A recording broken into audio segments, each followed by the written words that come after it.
Emily loved her apartment. She really did. It was on the 10th floor, a tiny box floating high above the city streets.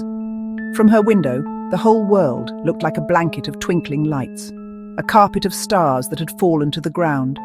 Cars were like little bugs crawling silently along dark ribbons of road. The sounds of the city, the honking horns, the distant sirens, the rumble of life, were all muffled up here. It was like living in a cloud, a quiet, peaceful cloud, where she could be all alone with her thoughts. Tonight, the city was especially quiet, wrapped in a thick, velvety darkness. She had lived here for 6 months, and the novelty had not worn off one bit. Her friends thought it was strange. "Aren't you lonely up there?" they would ask. "Doesn't it get creepy?" But Emily always shook her head. She liked the solitude. It was her fortress, her nest, her own private kingdom in the sky. That's when she heard it. Tap, tap, tap. It was a small sound, a tiny sound, almost too quiet to notice. It came from the window. Emily's eyes snapped open. She froze, her entire body going stiff. Her heart had been beating slowly and calmly just a moment ago, then suddenly started to pound like a drum. Tap, tap, tap. There it was again. A little louder this time. A sharp, distinct sound, like a fingernail lightly tapping against the glass. But that was impossible. Utterly, completely impossible. She was on the 10th floor. Who could be tapping on her window? She told herself it was just the wind. It had to be. Maybe a small branch from a faraway tree had been blown against the building. But there were no trees tall enough to reach her window. Not up here. Maybe it was the building settling as the temperature dropped. Buildings did that, right? They groaned and creaked. But this wasn't a groan or a creak. This was a tap. A deliberate, rhythmic tap. Tap, tap, tap. It sounded like someone was trying to get her attention. The next morning, the sun streamed into her apartment, chasing away all the shadows and fears of the night. In the bright light of day, the tapping seemed silly, like a bad dream she had almost forgotten. But the memory of the fear was real. It clung to her like a spiderweb. She decided she had to talk to someone. First, she went down to the lobby to speak with Mr. Henderson, the doorman. Tapping, you say? On the 10th floor window? That's a strange one, Miss Emily. We get reports of clanking pipes and humming from the vents, but never tapping on the windows up that high. Are you sure it wasn't a bird? Feeling frustrated, Emily decided to talk to her neighbors. She knocked on the door of 10B, the apartment next to hers. Nah, I had my music on full blast all night. Sorry, can't help you. Tapping? The only tapping I hear is from those hooligans on the floor above me, stomping and carrying on at all hours. But on the window? Heavens no, dear. You must have been dreaming. That night, Emily tried to ignore it. She turned on the television, blasting the volume so loud that the floor vibrated. She tried to get lost in a loud, flashy action movie, but even with the TV blaring, she found herself listening, waiting. At around midnight, when her movie was over, she turned the TV off. The apartment was plunged back into a deep, unnerving silence. She held her breath, and then it came. Tap, tap, tap. It was back. The sound was the same, but her fear was 100 times worse. Because now she knew. She knew that no one else could hear it. This was happening only to her. Slowly, forcing herself against every instinct that screamed at her to hide, Emily opened her eyes and looked at the window. And that's when she saw it. For just a split second, in a flash of moonlight that broke through the clouds, she saw a hand. It was pressed flat against the glass.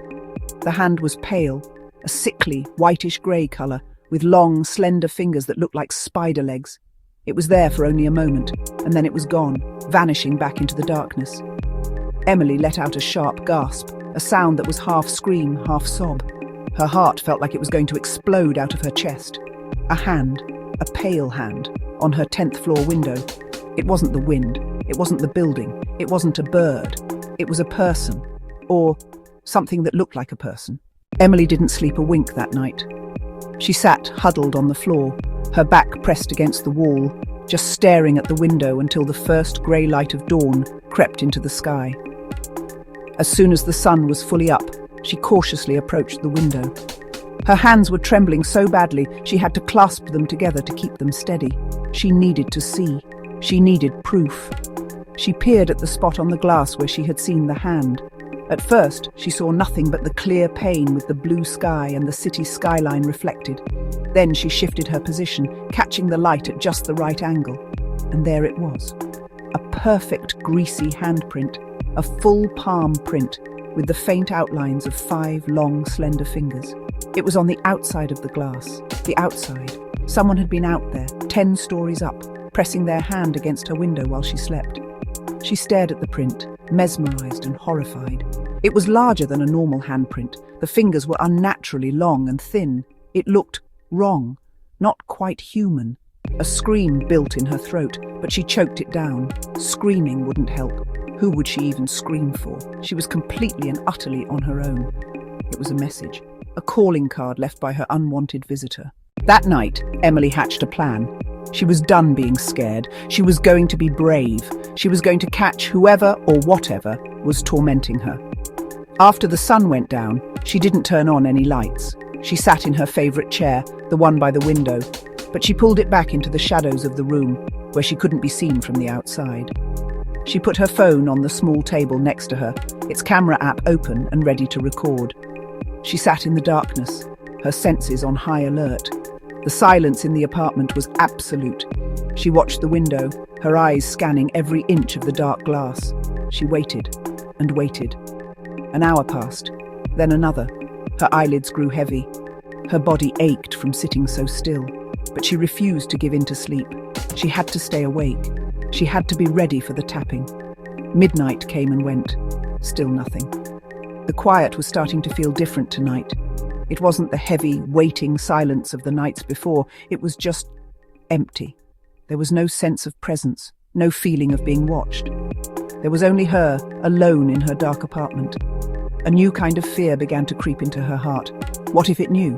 What if it knew she was waiting, watching, ready with her camera? She stayed there all night, a statue in the shadows, until the sun rose again.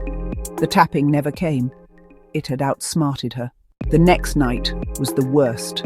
It was a silence colder and deeper than any she had ever experienced. She didn't try to wait by the window this time. Instead, she huddled in her bed, the covers pulled up over her head, trying to make herself as small as possible. She didn't want to see. She didn't want to hear.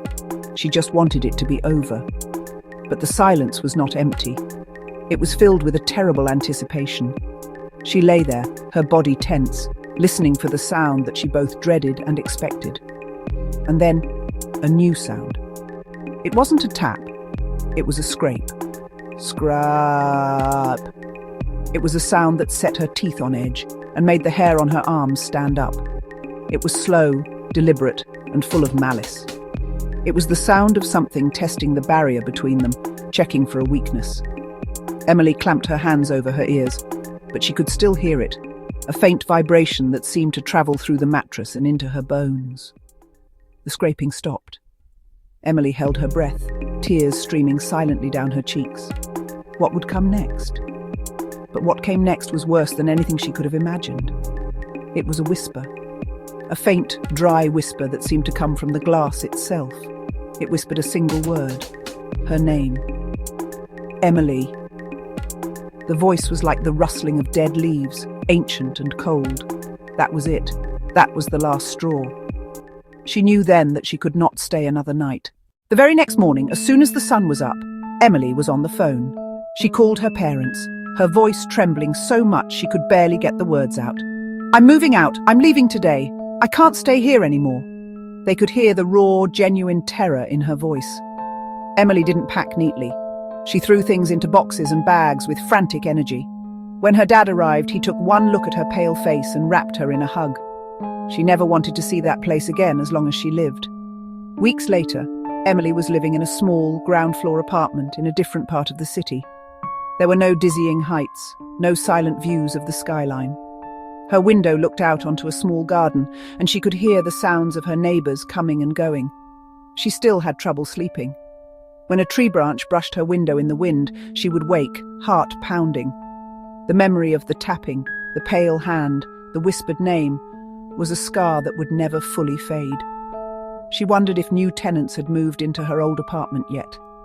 The apartment on the 10th floor is empty again now. The family that moved in didn't stay long. They complained of strange noises, a constant unnerving tapping on the living room window.